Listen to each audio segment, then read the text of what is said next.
On today's episode, I'll be talking to Dr. Chen, who is an associate professor of information systems and technology in the Lucas College and Graduate School of Business. This is going to be a really interesting conversation as we cover a wide range of topics around human-computer interaction, artificial intelligence, and the questions of the social good, and how all that plays out in the classrooms here at San Jose State University and across the California State University system. So come on board. This is going to be one awesome discussion. All right, well, let's jump on in. Thanks for being here. I really appreciate it. Thank you for having me here. So excited to have you in this conversation with me because you're doing a number of fascinating projects coming out of the School of Business, but thinking about questions of the social good.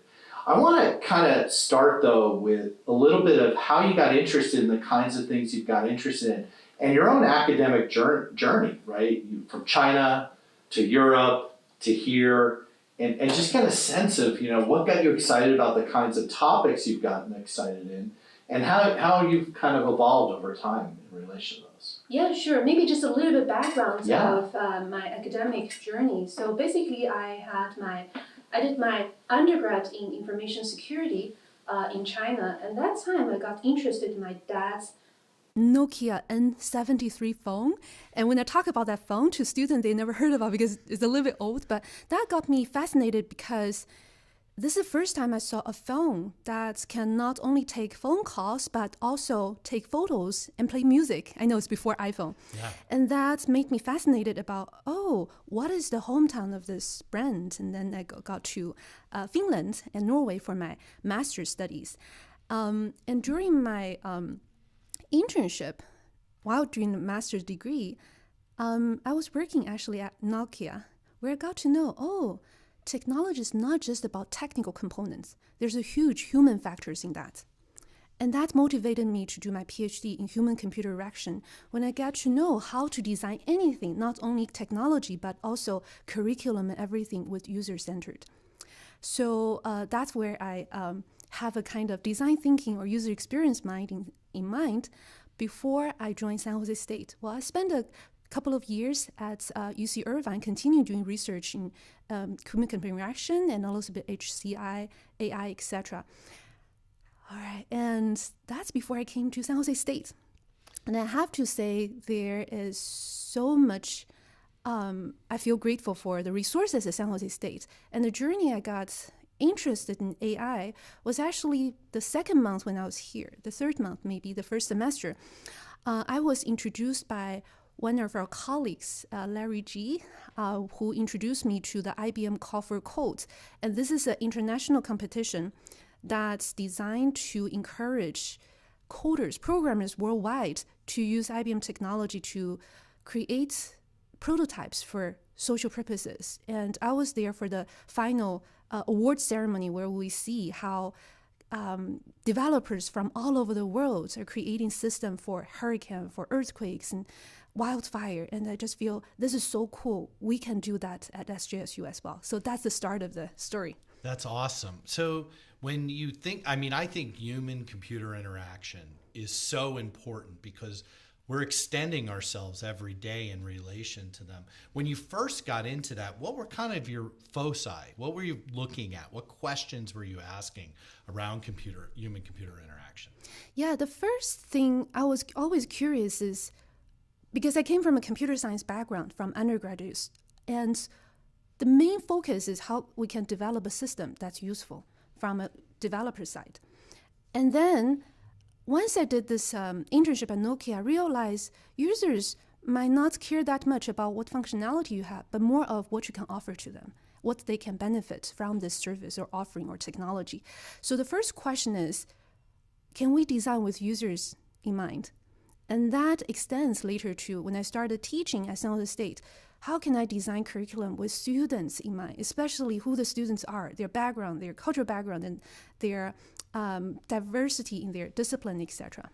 So if you think about that question and start to push on it, so computer scientists can build all sorts of things, but whether or not they're actually going to be used is an interesting question, might not always be at the heart of that initial computer science question. So this field of human-computer interaction has kind of evolved over time to ask these bigger usability questions, right? Exactly. And then later extend to more of ethical and technology ethics all involved. And later, and also on the media, we heard a lot about AI ethics, etc. It's all along when we're keeping users in mind. Number one, can we offer them the best benefits? And number two, how can we make sure that we're not putting them at any kind of risks, and including privacy and bias and etc. What's really interesting that you landed in a business college, right? Because you probably could have landed in a lot of different places. Could have landed in an information school. You could have landed in computer science. You could have even landed, I think, in computer engineering. So what attracted you to a role in a management information systems program, in a business college, as opposed to some of the other places you might have ended up? Yeah, sure. So actually, when I was on the job market, I literally interviewed at computer science, Department of Art and Design, and also the health informatics, and then also business school.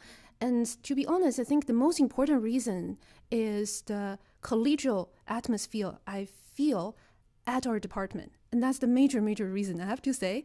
And then on the top of that, when I was doing the demo teaching in the classroom, I can literally feel the different kind of spirit from students in terms of their innovation and their big picture thinking. And I was feeling, yes, that's something I want to, it's sort of nurturing me as well.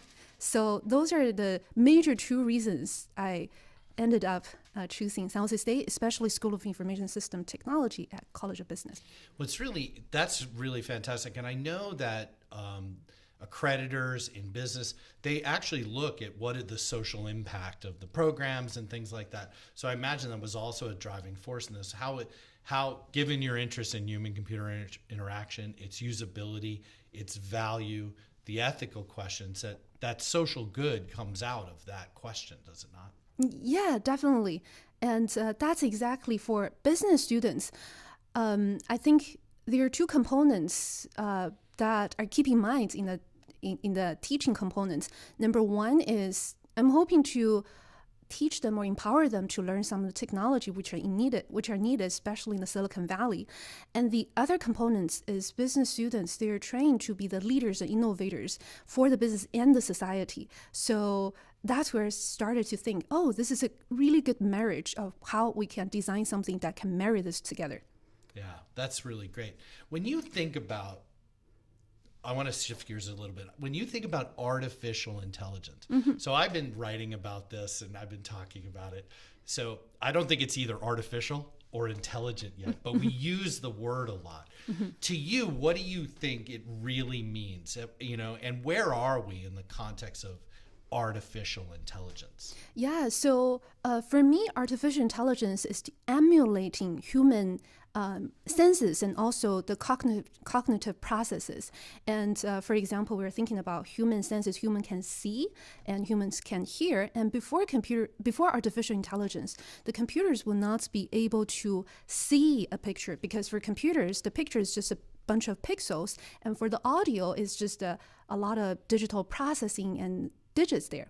So it's not until AI, now what's hot on the news is the computer vision and natural language processing. And those are empowering the computers to be able to sense and also make cognitive decisions. So for me, it's more of mimicking human intelligence in terms of sensing and interacting with the world and also making decisions. In terms of where we are, in general, in AI, they're putting them into broadly 2-3 categories, and sometimes maybe 2, depending on which company are making the definition. One is narrow AI. And for narrow AI, we have already been interacting with that for the past decades. If we're using YouTube to get recommendations from videos, and Spotify for music, Netflix for movies, we're already exposed to recommendation with recommendation algorithm, which is the narrow AI, which is part 1. And part 2 is more of broad AI, where right now we see more in for example, self-driving cars, and also Right now we see the ChatGPT, etc., which seems to have a little bit more advanced capability. And the third category is AGI, artificial general intelligence, or general artificial intelligence, and people sometimes use it differently. And that's where we believe AI is able to actually make all decisions at a similar level of human intelligence level, etc. But that's, according to some of the AI experts in the domain, it's not coming until 2050. And again, that's the prediction. It might be sooner, it might be later. So right now, we're sort of in the second category of broad AI, where we see AI used in more and more domains capable of doing more tasks. I think it's important, and I think what's a little bit lost in the public conversation is that nuances, because we're still, I'm asking this as a question. I think we're still in a place of really deep machine learning as much as we are, right? As you said, general AI is partially about computing power and whether or not we're going to build different kinds of networks than the classic ones we have to be able to do that sort of thing. Is that a good way to think about that?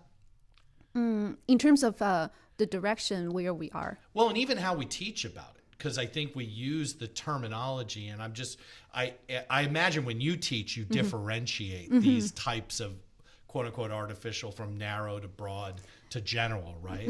Yeah, and I think they're usually when we're trying to give students this kind of picture, we're talking about, actually artificial intelligence started, some people would define started from 1900, when cognitive science is coming to place, when people understand a little bit. And then there's a bumpy road and gradually developing in the last actually 100 years. Now, the question we're always asking is, why now? Why now it's developing so fast? And usually there are different components. Number one is the huge increase of data, the amount of data created from the sensors, from social media, etc. And the other is the computational power. Right now we see dramatically improving. And the third one is the algorithms. Because of the computational power and the data, and we are able to have more advanced algorithms, and right now people are talking about large language models, etc. So those conditions are not mature until the past few years, where we'll see the rise of AI. Yeah, that's really interesting. So I see that you've become really interested then as well in pedagogical approaches in relation to artificial intelligence. And that's really driven a lot of your work, including your published work. What got you excited about that, and how have you thought about how you're bringing these questions into your classes? And then academically, and intellectually, how are you writing about them, and what are you talking about? Yeah, sure. So essentially, I feel the integral part of the teaching service and research here at San Jose State. So I started, mentioned earlier, I attended the IBM Call for Code, and was just thinking, this is so cool, and we can do something among our students as well. So gradually, over the past 4 years, we're gradually implementing by bringing AI. But at that time, back in 2018, not many students, actually, business students with all diverse accounting and management, finance background, they might not always know about AI much. So we have to think about what might be the content that we can deliver for students who are not most well known for technical background. So that's the first component. And the second is we definitely see this kind of creativity and innovation spirit from students. How can we include that as well? And the next component is, how can we incorporate the learning that's not just a one size fit all, but they actually feel motivated. And that part, we're able to tap into their own culture and community assets. So when all this are coming together, I feel it's tying back to HCI. We need to understand students' body here. Yeah. And with that, we just do one experiment, maybe in fall 2018, and then say, it's really well received by students. Let's try again in 2018. And then later we bring experts from the industry, from IBM, from Google, and from Microsoft, for them to look at our San Jose State students' work. And then they're impressed. So I feel, okay, probably is working. So we continue that until COVID hit. We feel maybe it's not no longer working, but actually it's working way better than before COVID because there's so many social problems during COVID. And that went on until 2021. I get a chance to meet some of our collaborators that currently on our NSF grant, including Dr. Frank Gomez at the Chancellor's Office, and then we have four other CSU faculties, and we came together to see how can we take this to benefit more students in California in CSU system. So we came up with this idea of maybe proposing a larger project. So that's kind of the journey, how it started from the very beginning with just the idea and then gradually grow and grow until now. And then back to the question about publication. So actually, at College of Business, we really support pedagogical research and educational research in general. So as for me, because I came from an HCI background, and my prior focus of research is more of designing systems, and we evaluate with users and then see what we find, and then just to see, number one, is that working or not? Number two, how and why it is working. Right. So for the pedagogy, it's exactly the same. We here's the designed curriculum, and we experiment with students and then see and collect some data to see whether, how, and why it is working. So this is exactly the same philosophy that's powered my research work as well. That's so interesting. And it's not common to see a business professor on a National Science Foundation grant. I think it's fantastic, but it's so exciting that you're bringing that component in the way in which you're thinking about things and how the value of that research enterprise plays in. I want to pull on one of the threads that you hit, because in your paper on the innovation farm and about teaching artificial intelligence, you talk about gamified social entrepreneurship. And you mentioned that getting students to see themselves get excited. How is gamification played into this? And how do you see it? And what is its pedagogical value, in the classroom? Yeah, definitely. For our business students, I can definitely feel from the very beginning, they have this kind of nature to be the future leader and innovators, etc. And then we really want them to feel this kind of how that might feel like. So just give a little bit background about the Innovation Farm, which is the former name of AI for Social Good. Basically, so those are some of the prompts for students. We teach them the basic AI concepts through demos and applications and also use cases. So this is their toolkit. Imagine that they know what these technologies are and what they can use for them. Imagine they're the business manager in the project manager in the future. And then later, invite them to think about what might be some of the important social problems in your community, and then they need to come up with solution. And before they start to present, they also need to know what is the role among the team members. They work in teams. And then they will come up with their quote-unquote identity. I'm the CEO, I'm the CEO, I'm the CEO. So they feel motivated because they feel the sense, oh, I'm a leader, and they can imagine what the leadership might look like, and they create their logos for their quote-unquote social enterprise or quote-unquote social startups. And then they actually, as we mentioned, we invite the industry professionals to come judge their work, and they are the quote-unquote investors. And the winners of the final competition, they get checks, quote-unquote, and the checks, formerly, they are checks from Teachers Bank, where we have extra credits and things like that. And later, the checks actually become basically, the students are able to have the money, but not for themselves, but they have the freedom to choose one nonprofit organization that they feel align with their motivation and intention, so that we can donate that amount of money to the nonprofit organization that match with their interest. So I just want to provide as much real world experience to the students through this kind of gamification. That is really interesting. So, and I love it because one of the biggest challenges in retention is how to get students to see their own ownership, right, of their education and their experience.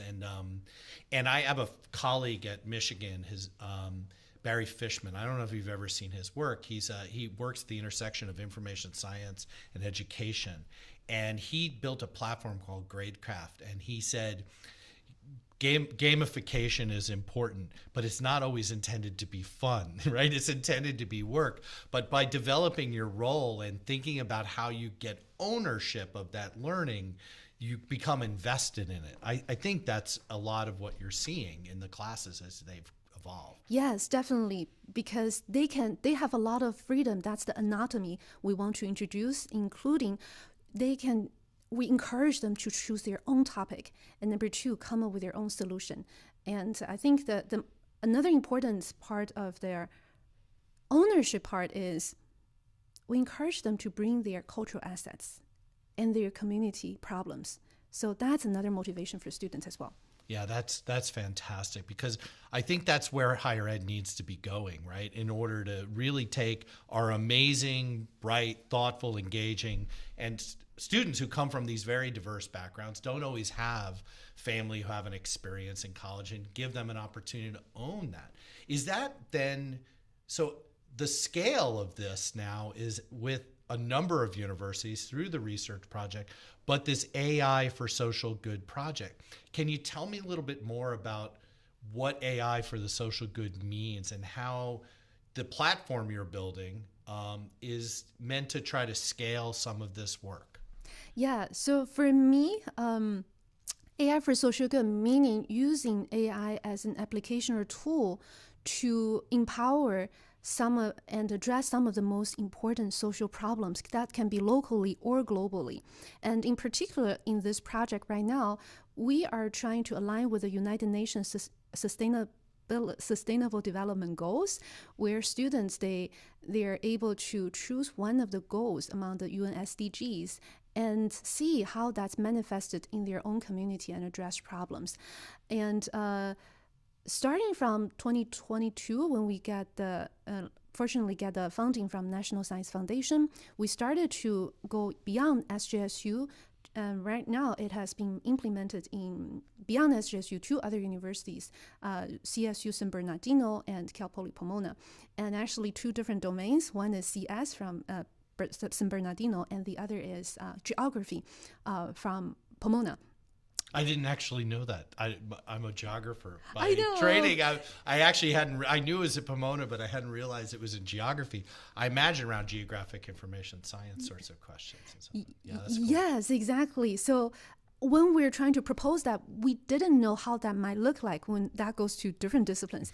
I had little doubts about CS because AI, CS, they're kind of combined together. And but for geography, we don't know. And the reason I invited our co-PI, Dr. Gabriel Granco from CPP, is we met in another CSU event where he is working on using AI for agriculture. So I was thinking, oh, that's really cool. Maybe that might be related to your students as well. So last year, so right now, this is third semester we're implementing that. And actually in May this year, we showcased students AI for Social Good from our project in the first annual CSU AI for Social Good Innovation Symposium, where we got to know how geography students, they are able to come up with their own AI prototypes using chatbot to address a diverse set of questions such as food insecurity, pollution, trash, etc., within Southern California, which, even though it's the same set of topic, very different from what our students come up with, even though it's the same topic range. So that's really exciting to see.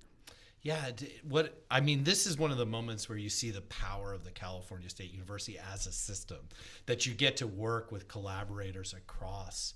And we're talking like over 1,000 students now who've been through some level of curriculum. That must make you really excited about the potential here. Yeah, definitely. I didn't look at the numbers until recently. Say, wow, actually, so many students have participated, including San Jose State, not only MS students, but also other business faculties. And this semester, actually, we have two more faculty from College of Business. One Professor Matt Magwa and also Professor Mahesh Rajan, they are also implementing this into their management and marketing courses, making me to just, an experiment to see how is that applying to students not known or traditionally thought about technology background. So yes, it's really rewarding to see the numbers, to see, oh, those are the students who graduated from this project, and those are the numbers of project that they came up with. Yeah. So what are the boundaries around the ethical questions, though? Because obviously you're bringing that right into the curriculum. And I think what the opportunity here is, if we train students with those kind of ethical principles, they're going to bring that out into the world. That's obviously a plan. But it is an interesting sort of question, because technology firms and others who are kind of driving this tend to try to stay relatively neutral to the application question.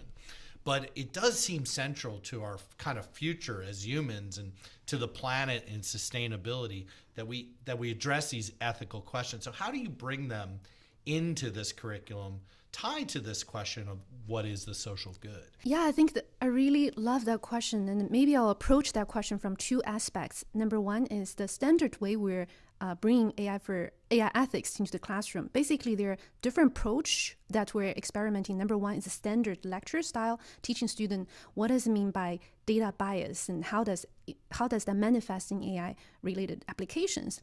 And also others include, for example, what does it mean by the job market and employment and employment, and also what does it mean by privacy, security, etc. So those are the standard lecture we definitely inserted into our course components. And on top of that, there are different experimentation we're doing. Number one is students actually, if we have time during the semester, before we give the lecture, students, they can do a debate in groups about the AI ethics before we give them lectures, so that they get a chance to do a little bit of research. And then the third component is, after students, they design their system, they will need to also propose and analyze what might be some of the risks of their design, and then provide solutions, how to address them. So those are some of the things that we designed to bring to the classroom. And some of the other components that came from this project, which is a little bit pleasant surprise for us, is number one, when students, they are designing a system for a diverse community, they get to know the diversity of the population in their community, and whether there's any kind of inequity or diversity issues in their community. Through there, they get to know more about why it is important to bring the fairness of data into their data set and system. That's the first pleasant surprise. And the other is, there are also some initiative about AI for social good in the industry from the tech companies as well. For example, IBM, Microsoft, and Google, etc. And what we realize is that when we're thinking about AI for social good, it's important to think about who are we designing for and who are designing it and why. And the reason to ask those questions are important because, and again, tie back to the HCI mindset, if this AI for social good are designed by, for example, designers or developers who had less experience about what the users are actually going through or suffering, then the system that designed may come from a good intention, but might not be the good outcomes for people who are really suffering. So this is why we're trying to experiment this grassroots approach, where a lot of innovation came from students who are coming from the community. And I think that's another important aspect of AI ethics. So that's really, I could probably spend another 2 hours talking to you about this because it's so interesting. But I want to just pull on one or two more things, one of which is the algorithms that undergird this and the ethical questions. They collide in sort of, how open can these systems be anymore? They're so complicated. So in geography, in geographic information science, there are softwares out there that do open source, right? And be able to, and open source is an interesting space, but the ability of the machines to kind of process is so intense, it's sometimes hard to get to that. And then the second question is how we're training these narrow and broad artificial intelligence algorithms to do the work we want them to do. And I think you bring that up, right, in the context of should the developers be doing this or people on the ground who are communicating? How do we think about all of these issues, knowing that the ability for machines to process, it just surpasses our ability to do that now, like at the speed that they do it at? Yeah. So I think right now, especially when people are all talking about ChatGPT and generative AI, one thing we potentially need to think about, which we're also talking in the class, is the data sets from all over the internet and how fair the data is and where the data is generated from. And that will connect to another question, is the digital divide, which already existed even before the age of AI. And when AI came, it's just going to fasten. And if there's no intervention, it's going to widen the gap. So that's exactly why we're trying to engage more students, especially with diverse backgrounds, to join the conversation or even creative force of the whole movement. So in that way, they are not only contributing to data, but participating in the discussion, design, and creation of the system. And I think it's so important for the next generation of students right now. And the other thing is, when they're actually participating, they are also educating themselves and also their community members, their family members from diverse backgrounds to know more about AI. So I think this is a ripple effect of how engaging students at large from diverse background to participate in this movement, which later I believe that can impact maybe some of the decision making or things or the trend with the industry community and university levels as well. So I find what you're doing just amazing and fascinating. I'm so glad I have the opportunity to sit down with you. So one kind of last question is the generative AI space, and the kind of anxieties that's produced at some level within education, not just higher education, but it's a world that we're already in. So the question that I have is kind of a follow-up to what you just said, and as a way to kind of close out this discussion, is where is teaching and learning going in the context of generative AI, and how do we clearly maintain the value of those human conversations in all of this, and teach students to work collaboratively but thoughtfully and critically with generative AI tools? Yeah, definitely. So for me, there are when generative AI and ChatGPT is coming so fast in the past year, number one, for this project, we want to get students exposed to the tools and also application and potential. On the other hand, we're intentionally making slower movement towards integrating because, and again, number one, there's no clear policy and regulation available yet worldwide. So that's why we're cautiously moving forward by integrating, number one, the innovation component. Number two, be more aware of the risks. So there are, I can talk about some of the experiments we're doing. Yes, I would love to know. Yeah, so first of all, I want to say I feel really grateful for SJSU for this SJSU Adobe Digital Literacy Laboratory, which I was a part of the member. And there I learned about Adobe has their tool called Adobe Express that can allow students, users, to put their prompts and keywords and generate images, which is pretty much similar to DALL-E from OpenAI. Right. And then I was thinking, I want to students get exposed to. So one experiment we're doing is also inspired by Center for Faculty Development, is students we put them in a group for warm up and team building. They each need to provide keywords to describe their identity, their culture and community, and put them the keywords to describe themselves and also their identity, and then allow the generative AI to create images that represent them. And then as a group, they create a collage of their group members to get a sense of identity and belonging.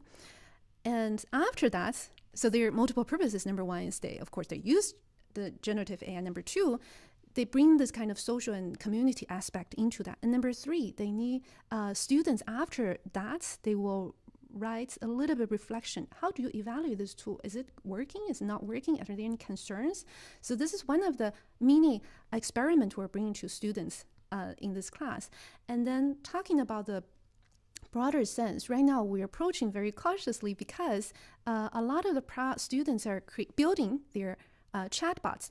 And the issue with OpenAI or ChatGPT to address community issue is we want to be really sure that the answers that are generated from OpenAI or generative AI in general is valid, is fair, and is true, which there is no guarantee so far. And that's exactly why we're very careful at the moment to use them to address community issue, because the social issues has a lot of, it's touching a lot of the population that might be underserved, and their data might not be represented well enough over the internet, in the public internet.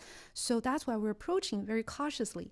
So tie back to the education. So I've been thinking about this for a while, but right now just thinking, in addition to teach students the skills, for example, AI and generative AI, which are important for their employment and career in the future, at the same time, the skills are evolving.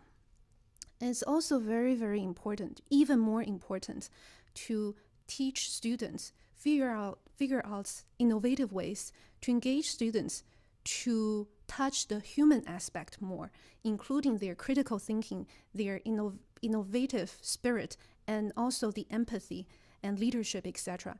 So with the advance of AI and generative AI, I feel it's more important to touch the human intelligence even more. That's awesome. Well, I want to thank you so much for the conversation and taking time out of your busy schedule to discuss all this with me. It's just been absolutely fascinating. I really appreciate it. Thank you so much, Vin, for having me here. I really enjoyed this conversation. Awesome. Thank you. Thank you.